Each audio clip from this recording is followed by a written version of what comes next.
TNPSC முதன்மை தேர்வு விடைத்தாள் மதிப்பீட்டு முறையில் புதிய மாற்றங்களை கொண்டுவர தமிழ்நாடு அரசு பணியாளர் தேர்வாணையம் முடிவு செய்துள்ளது. அரசு துறைகளில் உள்ள காலி பணியிடங்களை நிரப்புவதற்கான போட்டித் தேர்வுகளை டிஎன்பிஎஸ்சி நடத்தி வருகிறது. அதன்படி டிஎன்பிஎஸ்சியில் குரூப் 1 மற்றும் குரூப் 2 ஆகிய தேர்வுகள் முதல்நிலை மற்றும் முதன்மை ஆகிய 2 நிலைகளில் நடத்தப்படுகின்றன. இதில் முதன்மை தேர்வு விடைத்தாள்களை மதிப்பீடு செய்வதில் காலதாமதம் ஏற்படுவதாகவும் சரியாக மதிப்பீடு செய்யப்படுவதில்லை என்றும் குற்றச்சாட்டுகள் எழுந்தன. இந்நிலையில் குற்றச்சாட்டுகளை தவிர்க்கும் விதமாக புதிய மென்பொருளை கொண்டு விடைத்தாள்களை மதிப்பீடு செய்ய திட்டமிட்டிருப்பதாக தற்போது தகவல் ஒன்று வெளியாகியுள்ளது. இந்து தர்மம்தான் பாரதத்தை உருவாக்கியதாக தமிழ்நாடு ஆளுநர் RN ரவி தெரிவித்துள்ளார். கன்னியாகுமரி மாவட்டம் திருவட்டாரில் நடைபெற்ற வெள்ளிமலை இந்து தர்ம வித்யா பீட 35வது பட்டமளிப்பு விழாவில் ஆளுநர் RN ரவி பங்கேற்று மாணவ மாணவிகளுக்கு பட்டங்களை வழங்கி கௌரவித்தார். இதைத் தொடர்ந்து நிகழ்ச்சியில் பேசிய அவர், இந்து தர்மம்தான் இந்தியாவை உருவாக்கியுள்ளது என்றும் பாரதத்தையும் இந்து தர்மத்தையும் பிரிக்க முடியாது என்றும் அவர் குறிப்பிட்டார். மேலும் 1000 ஆண்டுகளாக அயலக ஆட்சியில் இந்து தர்மத்தை அழிக்க முயற்சிகள் நடந்ததாகவும் தற்போது அதனை பலவீனப்படுத்தும் முயற்சிகள் நடைபெற்று வருவதாகவும் அவர் தெரிவித்தார். சென்னை காவல்துறை ஆணையர் அருண் பெயர் மற்றும் புகைப்படத்தை பயன்படுத்தி போலி வாட்ஸ்அப் கணக்கு தொடங்கி மோசடி செய்ததாக புகார் அளிக்கப்பட்டுள்ளது. +92 என்று தொடங்கும் செல்போன் எண்ணை கொண்டு வாட்ஸ்அப்பில் காவல்துறை ஆணையர் அருண் புகைப்படத்தை வைத்து மோசடி நடைபெறுவதாக ஒருவர் ஆதாரத்துடன் புகார் அளித்துள்ளார். எக்ஸ் பக்கத்தில் சென்னை காவல்துறையை டேக் செய்து அவர் புகார் அளித்திருந்தார். இந்நிலையில் இந்த புகாரின் மீது விசாரணை நடத்தி நடவடிக்கை எடுக்கப்படும் என சென்னை காவல்துறை வலைதள பக்கத்தின் மூலம் பதில் அளிக்கப்பட்டுள்ளது. தமிழகத்தில் என்கவுண்டர் சம்பவங்கள் அதிகரித்து வருவது தமிழக நலனுக்கு நல்லதல்ல என மார்க்சிஸ்ட் கம்யூனிஸ்ட் கட்சியின் மாநில செயலாளர் கே. பாலகிருஷ்ணன் தெரிவித்திருக்கிறார். நாமக்கல் மாவட்டம் பள்ளிப்பாளையத்தில் நடைபெற்ற நிகழ்வில் பங்கேற்ற பின் செய்தியாளர்களிடம் பேசிய அவர், என்கவுண்டருக்கு காவல்துறை கூறும் காரணங்கள் ஏற்புடையதாக இல்லை என்றும் மதுவிலக்கு என்பது தமிழகத்தில் படிப்படியாகத்தான் கொண்டு வர முடியும், மதுக்கடைகளை ஒரே நாளில் மூடிவிட முடியாது என்றும் அவர் கூறினார். துப்பாக்கியால சுடுவது என்பது அதிகரிச்சுக்கிட்டே இருக்கு. 4 நாளைக்கு முன்னாடி ஒருத்தர் என்கவுண்டரில் சுட்டாங்க. இப்போ நேற்று பார்த்தா ஒருத்தர் துப்பாக்கியால் சுட்டு பிடிச்சிருக்காங்க. அப்போ இதெல்லாம் என்னென்னா, ஒருவர் குற்றவாளியா இல்லையா என்பது கோர்ட்டுக்கு முன்னாடி நிரூபித்து கோர்ட்டு தான் அவருக்கு தண்டனை கொடுக்கணும். இப்போ என்ன ஆயிடுதுன்னா, போலீஸே நீதிமன்றமாக மாறுற மாதிரி ஒரு நிலைமை என்பது ஏற்படுது. கேட்டால் என்கவுண்டர் இருக்கிறாங்க, கேட்டால் அவங்க எங்களை துப்பாக்கியால் சுட்டாங்க, அருவாளால் வெட்டாங்கிறாங்க. இதெல்லாம் நம்ப தகுந்த மாதிரி இருக்கான்னா அவங்களுடைய அந்த இதுவே நமக்கு தகுந்த மாதிரி இல்லைங்கிறது தான் நம்ம சொல்ல வேண்டியது. எனவே இந்த மாதிரி என்கவுண்டர் சாவுகள் நடவடிக்கைகள் அதிகரித்திருப்பது என்பது தமிழ்நாட்டுக்கு நல்லதல்ல, அது ஒரு நல்ல போக்கு அல்ல என்பதை நான் அழுத்தமாக சுட்டிக்காட்ட விரும்புகிறேன். மதுவிலக்கு என்பதை அமல்படுத்த வேண்டும் என்பதுதான் எல்லாம். ஆனால் ஒரு பழக்கத்தின் அடிப்படையில் மக்கள் பழகி போயிருக்கிற அந்த பழக்கத்தை ஒரே நாளில் திடீர்னு மதுக்கடைகளை மூடி மதுவிலக்கை அமல்படுத்த முடியாது. அதனுடைய எதிர் விளைவுகள் பல மோசமான விளைவுகளாக இருக்கும். ஆகவே நம்ம என்ன சொல்கிறோம், படிப்படியாக மதுவிலக்கை அமல்படுத்தணும். 4 கோடி ரூபாய் பணம் பறிமுதல் செய்யப்பட்ட வழக்கில் பாஜக நிர்வாகி கேசவ விநாயகத்திற்கு சம்மன் அனுப்ப சிபிசிஐடி முடிவு செய்துள்ளது. மக்களவைத் தேர்தலின் போது சென்னை தாம்பரம் ரயில் நிலையத்தில் நெல்லை விரைவு ரயிலில் கொண்டு செல்லப்பட்ட 4 கோடி ரூபாய் பணம் கைப்பற்றப்பட்டது. இது தொடர்பாக நெல்லையில் பாஜக சார்பில் போட்டியிட்ட நயினார் நாகேந்திரன் மீது வழக்கு பதிவு செய்து சிபிசிஐடி போலீசார் விசாரணை நடத்தி வருகின்றனர். இதைத் தொடர்ந்து பாஜக மாநில அமைப்பு செயலாளர் கேசவ விநாயகத்திடம் விசாரணை நடத்த உச்சநீதிமன்றம் சென்று சிபிசிஐடி அனுமதி பெற்றது. தொடர்ந்து முஸ்தபா என்பவர் தனது பணம் என்று பொய்யாக உரிமை கோரிய நிலையில் அவரது செல்போன் எண்ணை அடிப்படையாக வைத்து கேசவ விநாயகத்திடம் விசாரணை மேற்கொள்ள சிபிசிஐடி முடிவெடுத்துள்ளது. அதன்படி அடுத்த வாரத்தில் அவருக்கு சம்மன் அனுப்பி விசாரணை நடத்தப்படும் என தெரிவிக்கப்பட்டுள்ளது.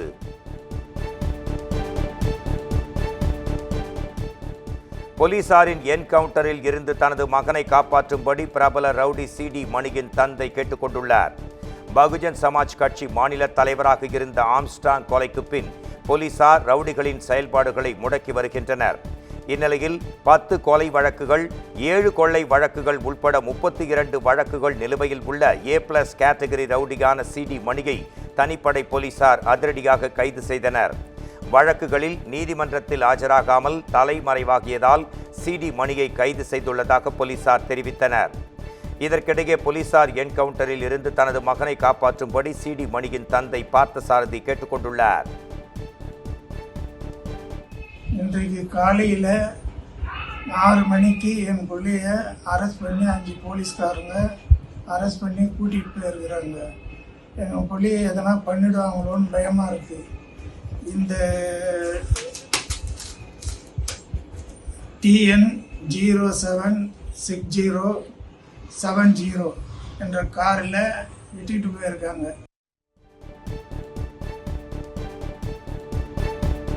மயிலாப்பூர் நிதி நிறுவன மோசடி வழக்கில் தேவநாதனிடமிருந்து 4 கார்கள் மற்றும் 1 கோடி ரூபாய் மதிப்பிலான பத்திர ஆவணங்களை பொருளாதார குற்றப்பிரிவு போலீசார் பறிமுதல் செய்தனர்.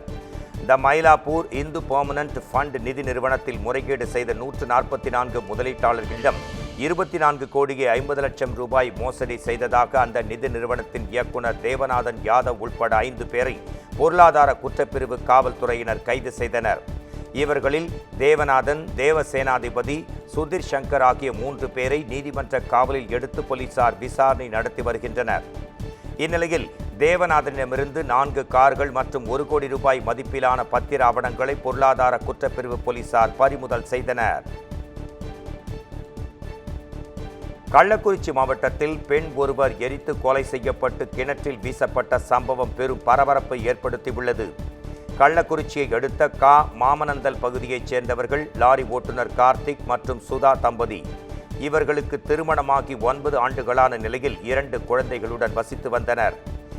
இதற்கிடையே அதே பகுதியில் உள்ள வடிவேல் என்பவருக்கு சொந்தமான விவசாய கிணற்றில் பெண் ஒருவர் எரித்து கொலை செய்யப்பட்டு கிடப்பதாக போலீசாருக்கு தகவல் தெரிவிக்கப்பட்டது.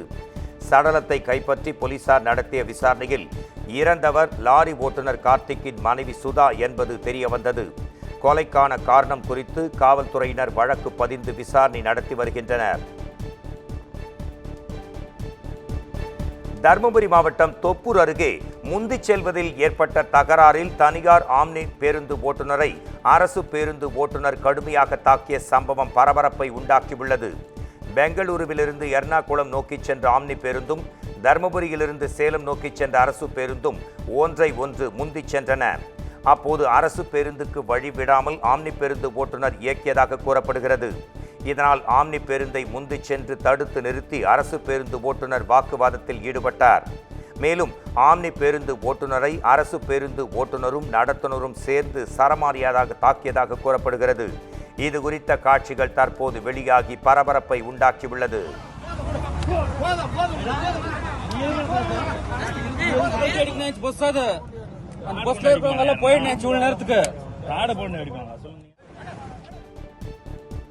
வார விடுமுறையை முன்னிட்டு நீலகிரி மாவட்டம் உதகையில் சுற்றுலா பயணிகள் ஏராளமாக குவிந்துள்ளனர்.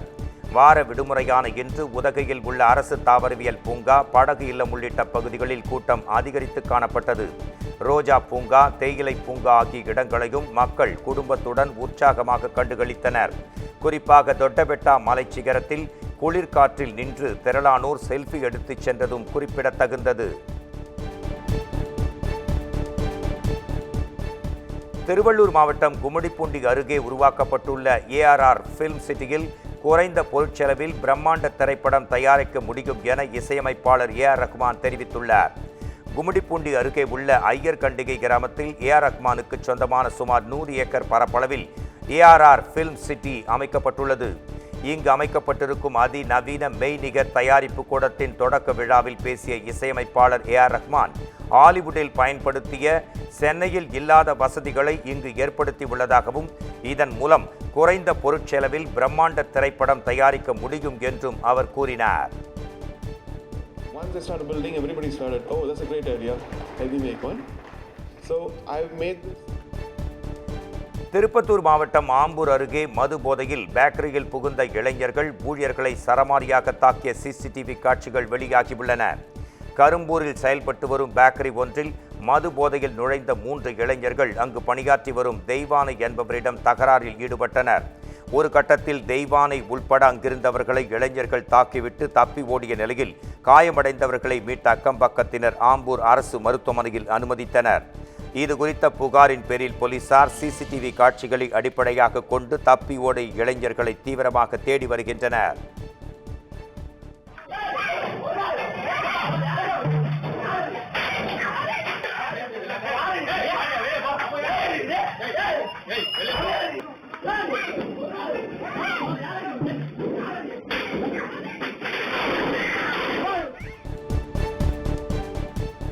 திருவள்ளூர் மாவட்டம் திருத்தணி அரசு மருத்துவமனையில் சொத்துக்காக முன்னாள் மாமியாரின் கழுத்தை மருமகன் அறுத்த சம்பவம் அதிர்ச்சியை உண்டாக்கியுள்ளது. கேஜி கண்டி பகுதியைச் சேர்ந்த அரசு பேருந்து ஓட்டுநரான பிரகாஷ் தனது முதல் மனைவி அம்பிகாவை சொத்து பிரச்சனையால் பிரிந்து வேறு திருமணம் செய்து கொண்டு வாழ்ந்து வருகிறார். இந்நிலையில் அம்பிகாவின் தாயார் கண்ணம்மாவுக்கு சொந்தமான 1,50,00,000 ரூபாய் மதிப்புள்ள சொத்துக்களை பிரிப்பதில் ஏற்பட்ட தகராறில் பிரகாஷ் கண்ணம்மாவின் கழுத்தை பிளேடால் அறுத்து கொலை செய்ய முயன்றார். திருத்தணி அரசு மருத்துவமனையில் கண்ணம்மா சிகிச்சை பெற்று வரும் நிலையில் விசாரணைக்காக வந்த போலீசாருடன் அம்பிகா மற்றும் அவரது உறவினர்கள் வாக்குவாதத்தில் ஈடுபட்டதால் அங்கு சிறிது நேரம் பரபரப்பு ஏற்பட்டது.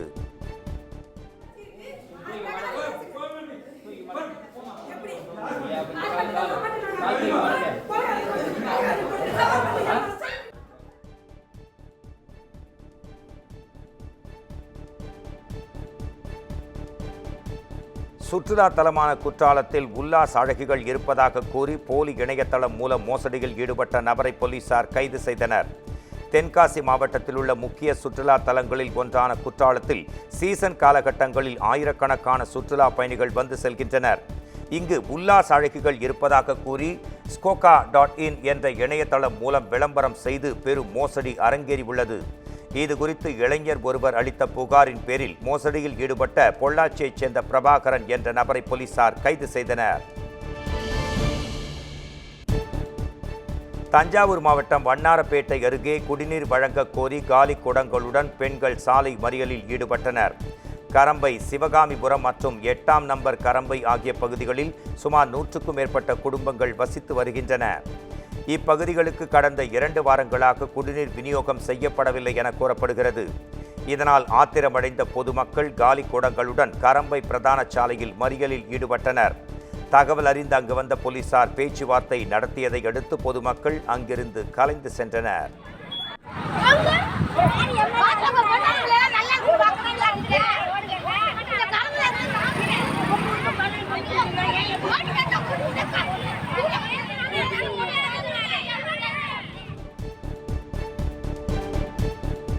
மயிலாடுதுறை மாவட்டத்தைச் சேர்ந்த 37 மீனவர்களை இலங்கை கடற்படையினர் கைது செய்ததை கண்டித்து பூம்புகார் மீனவர்கள் காலவரையற்ற வேலைநிறுத்த போராட்டத்தில் ஈடுபட்டு வருகின்றனர்.